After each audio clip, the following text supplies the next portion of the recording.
Dr. R. Hemavati is an assistant professor in mathematics in Queen Mary's, Chennai. She has specialized on functional analysis. Having 12 years of experience in teaching, she has won various awards for her performance. She has published papers in 14 international journals, 3 national journals, and has presented papers in 10 international and in 5 national conferences. She is also one of the editors for an international journal. Welcome to UGC lecture series. In the previous session, we talked about basics of numerical analysis, error propagation, floating point representation of a number, overflow, underflow errors, etc. In this session, in continuation with the topic numerical analysis, we are going to talk about the computational methods for error estimation. And next topic will be discussed is the solution of algebraic and transcendental equations by various methods. So, the computational methods for error estimation. The realistic estimate of the total error are difficult to make in a practical problem, and adequate mathematical theories for that are still lacking. So, various methods to make use of computers to provide us with such error estimates have been proposed. There are two types of methods, single precision method, that is interval arithmetic method, and double precision method. In this method, one simply solves the same problem twice, that is why it is called double precision.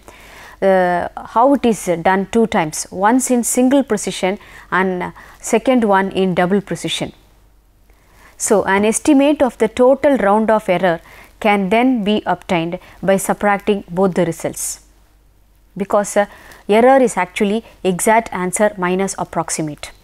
So, the total round of error can be obtained by just subtracting both the results, that is single precision method answer and double precision method answer.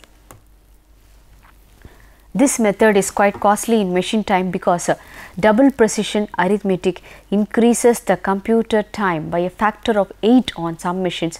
In addition, it is not possible to isolate other types of errors from the error being computed by double precision arithmetic. So, the true solution is necessarily contained within the range determined by the maximum and minimum values.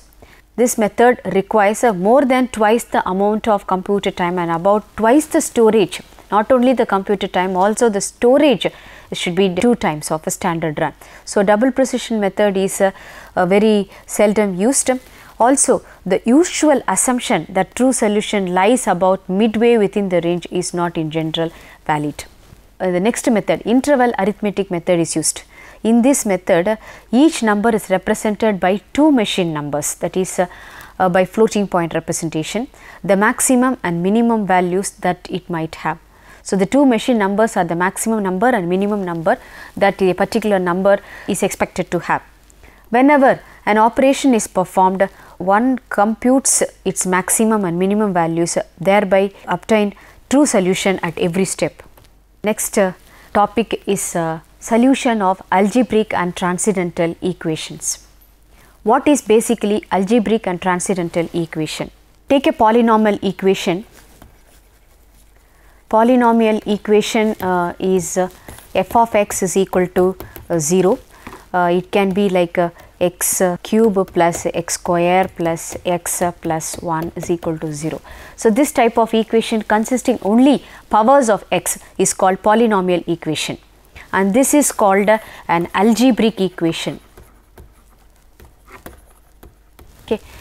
Transcendental equation is equation consisting of the algebraic equation and some other functions, that is exponential function, trigonometric functions, logarithmic functions, etc. That is called a transcendental equation, which is a combination of algebraic and trigonometric, exponential, logarithm, etc. Okay. So, for example, take this x square plus sin x is equal to 0. Actually, algebraic equation, if it has real roots, then it is easy to solve directly without using any of the specific methods for numerical computation. Whereas solving transcendental equation directly is not possible quietly because of the trigonometric functions or the logarithmic functions, exponential functions, convergence is considered with respect to the roots of that equation. Okay.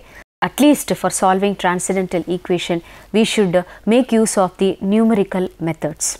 There are various methods to solve algebraic and transcendental equations. Among various methods, the specified 5 methods are quite often used. That is fixed point iteration method, bisection method, secant method, Newton-Raphson method and generalized Newton's method is being specified. These are the 5 methods being specified to solve the algebraic and transcendental equation. All these equations solution are based on the concept of obtaining the function f of x as 0. That is, you take f of x, whether it is algebraic or transcendental equation, the equation is represented in the form of f of x is equal to 0. Our ultimate aim is to find the root x in such a way that f of x becomes 0.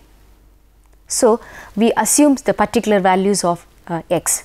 Initially, we have to find out two values a and b such that f of a is negative or positive and f of b is respectively positive or negative.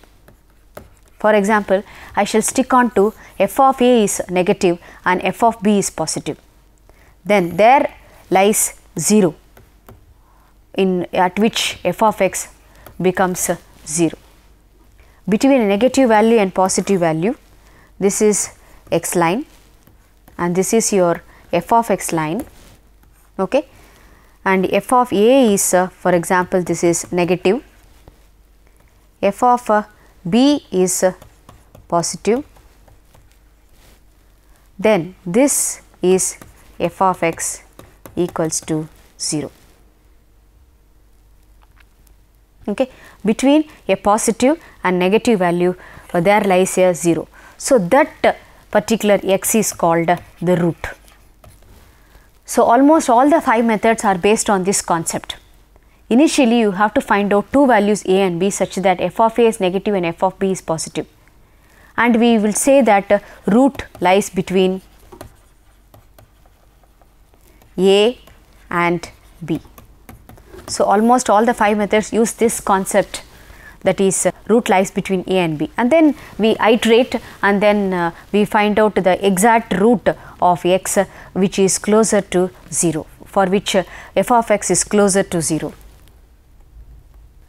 Methods for solving algebraic and transcendental equations are the 5 methods: fixed point iteration, bisection method where we iterate by bisecting the two values, and secant method, secant line is considered, Newton-Raphson method, and generalized Newton's method is used when a particular equation is having repeated roots. Most probably we will be finding the double root for generalized Newton's method. First, let me talk about fixed point iteration method. The procedure is fixed point method is actually called as method of successive approximation or the iteration method. Basically, fixed point occurs when x equals to pi of x, that is x is getting fixed at a particular point wherein function of x and the particular point x happens to be same. Okay. By fixed point method, first of all, to solve f of x is equal to 0, find a and b such that f of a and f of b are of opposite signs. As we have discussed, f of a may be positive or negative and f of b may be negative or positive respectively. Then the root lies between a and b. This is the first point or first step to be followed for all the methods. Okay. Then now here we talk about iteration method, wherein the equation f of x is equal to 0 is represented in the form of x is equal to pi of x. So, this is what is a fixed point representation. Okay. The point x and the function of x also coincides. Here the one more convergence condition is modulus of pi dash of x should be less than 1. Choose x naught between a and b. As we have discussed, the root lies between a and b in the interval. So, you have to choose a point x naught in between a and b, and such a way that modulus of pi dash of x naught is less than 1. Then use the iteration problem, xn plus 1 is equal to pi of xn, and then find x1. x1 is found out using x1 is equal to pi of x naught, and x2 is equal to pi of x1, x3 is equal to pi of x2, and so on. You have to continue this procedure till the last two consecutive iteration values are same, corrected to some decimal places. Then we stop the iteration and mention the particular last iterated value is the solution of the given equation.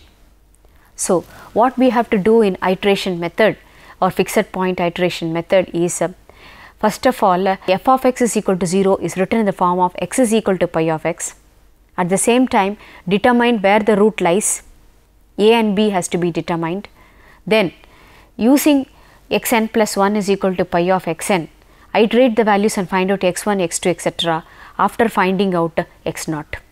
In each iteration we have to check whether modulus of pi dash of x is less than 1. We will do an example in fixed point iteration method. Solve x cube plus x square minus 100 is equal to 0 by fixed point iteration method. First of all, the given equation is taken as f of x. f of x is x cube plus x square minus 100 is equal to 0. So, f of x is equal to 0 implies our f of x is x cube plus x square minus 100. Okay. First of all, we start with x is equal to 0. Put x is equal to 0, then we have f of 0 is equal to 0 cube plus 0 square minus 100 is equal to minus 100. Our ultimate aim is to make f of x as 0. You can see f of 0 is minus 100. Minus 100 is too far away from 0. So, we also jump the values of x and then take some more points of x, that is some more larger value of x than x is equal to 0, so that your f of x is closer to 0. Okay. So, are you able to understand? So, at x is equal to 0, if f of x is minus 100, it is too far from 0. Therefore, we have to increase the values of x so that f of x becomes closer to 0. Here this minus 100 is too far. Okay. So, I shall put x is equal to 4 and see. X is equal to 4 is actually f of 4 is equal to 4 cube plus 4 square minus 100. This is equal to minus 20 and this is negative. Then the next value of x is taken, x is equal to 5. So, it becomes f of 5 is equal to 5 cube plus 5 square minus 100, and this is happens to be equal to 50, which is positive. You are having f of 4 is equal to minus 20, which is negative, and f of 5 is equal to 50 and this is positive. There is a sign change from f of 4 and f of 5. So, it means 0 of f of x lies somewhere between f of 4 and f of 5. So, we say that root lies between 4 and 5. Okay. So far we discussed step 1. Next step is to write f of x is equal to 0 in the form of x is equal to pi of x. Okay. And you are having x cube plus x square minus 100 is equal to 0. This can be represented as x is equal to pi of x in various ways. among that you take x is equal to 100 minus x cube is equal to 100 minus x cube. Among that x square is equal to 100 minus x square becomes x is equal to root of 100 minus x cube, and then x cube is equal to 100 minus x square. So, x is equal to 100 minus x square whole to the power 1 by 3, and among this we have x square into x plus 1 is equal to 100. So, that x square is equal to 100 by x plus 1, or x is equal to 10 divided by root of x plus 1. Okay. Our root lies between 4 and 5. We have to check whether pi dash of 4 or pi dash of 5 is less than 1. For the first representation, here take pi 1 of x root of 100 minus x cube, and here pi 2 of x is 100 minus x square whole power 1 by 3, and here pi 3 of x is 10 divided by root of x plus 1. Okay. We among the three representations, whichever satisfies modulus of pi dash of x is less than 1, modulus of pi dash of x is less than 1, then that representation is taken into consideration for calculation. Step 3, x is equal to root of 100 divided by x plus 1 is taken into account. This is the representation, and this is among all the three one, this is best. Okay. And we checked modulus of pi dash of x is also less than 1. Okay. So, first of all let me start with x naught is equal to 4, because root lies between,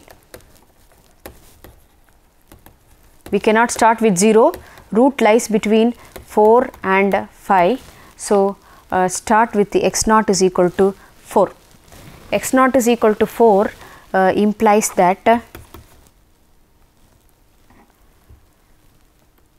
before that iteration formula is xn plus 1 is equal to pi of xn, and this implies xn plus 1 is equal to 10 divided by root of x plus 1. This can be written, root of 100 by x plus 1 can be written as 10 divided by root of x n plus 1, because xn plus 1 is equal to pi of xn. Okay. Now x1. So, first iteration x1 is equal to 10 divided by root of x naught plus 1 is equal to 10 divided by root of 4 plus 1, which is 10 divided by root 5, and the answer is 4.4721. This is x1. x2 is equal to 10 divided by root of x1 plus 1. So, this is second iteration. Okay. So, 10 divided by root of 4.4721 plus 1, and this is equal to 4.2748. Okay. Similarly, we write down all the values in a tabular column format and see that the last two consecutive values corrected to 4 decimal places are same. Okay. So, these are iterations, values, okay, iterated values. First we take x naught is equal to 4, then we obtained x1 is equal to 4.4721, then we obtained x2 is equal to 4.2748, likewise x3 is equal to 3.930, x4 is 4.503. Next we have x5 is 4.262, x6 is 4.359, x7 is 4.319, x8 4.335, x9 4.329, x10 4.331, x11 is 4.3310. Okay. So, the last two consecutive values x10 and x11 happens to be same, corrected to 4 decimal places. So, we stop our iteration at 11th iteration and then see that the root is the root is x11 is 4.3310. Okay. We can also check that f of 4.3310 is nearer to, no, we will not be exactly getting the answer because this is done by numerical methods computation. Okay. So, it is nearer to 0 and there is always an error because this is an approximate answer. So, error is equal to exact minus approximate. So, the root is 4.3310. Then bisection method. First of all, we will study all the methods, then we have to talk about their comparisons and the error estimation. In bisection method, the method is based on the theorem which states that if a function f of x is continuous between a and b and f of a and f of b are of opposite signs, then there exists at least one root between a and b. For definiteness, let f of b be negative and f of b be positive. Then we say that root lies between a and b and let its approximate value be given by x naught. If f of x naught is equal to 0, we conclude that x naught is a root of the equation f of x is equal to 0. Otherwise, we say that the root lies between either between x naught and b or between x naught and a, depending on whether f of x naught is negative or positive. Then, as before, we bisect the interval and repeat the process until the root is known to the desired accuracy. This method is shown graphically.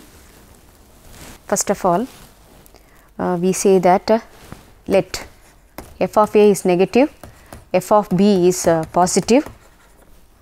So, there lies f of x naught is equal to 0. Okay.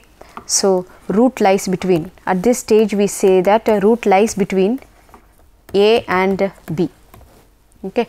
Then we find x naught such that x naught is equal to a plus b divided by 2. Then find f of x naught. Okay. If f of x naught is negative, then f of a's and f of b's, that is you are having f of a is negative, f of x naught is negative and f of b is positive. Okay. Here the root lies between. So, we will say root lies between x naught and b. If you find f of x naught is positive, then f of a is again negative, f of x naught is positive. So, root lies between a and x naught. So, this is how we have to decide. In this case, root lies between x naught and b, then our iteration is x1 is equal to x naught plus b divided by 2. If root lies between, if the case is, this is a case 1, either this case or this case will happen, both cases will not happen together. If the root lies between a and x naught, then our x1 is a plus x naught divided by 2. Okay. Likewise, afterwards again find f of x1 and find its sign, write down this in series and then decide where there is a sign change, decide where the root lies between, again bisect the interval and then we will be finding out the iterations x2, x3 etc. till 2 consecutive values are same, 2 consecutive iteration values are same. Okay. And this method is shown graphically as this is x and this is f of x. First of all, here x naught lies, this is a and this is b. This point, this is b comma f of b and this point is a comma f of a. We have taken f of a is negative, right? A comma f of a, and these are all iterations. This is x3 like that. So, this is somewhere xt where you get f of xt is equal to 0. Okay, this is bisection method. In this session, we discussed about the computational methods for error estimation. The computational methods are double precision method and interval arithmetic method. Since double precision method cannot be used, their drawbacks have been discussed along with interval estimation method usage. Also, algebraic and transcendental equations were discussed. Their solutions by various methods were discussed, and in particular iteration method was explained with an example, and a procedure for bisection method also have been discussed. Based on the discussion in this session, the following questions may be posed. What are the various computational methods for error estimation? Brief about double precision and interval arithmetic methods. Find a real root of the equation x cube minus 2x minus 5 is equal to 0 by iteration method. Thank you.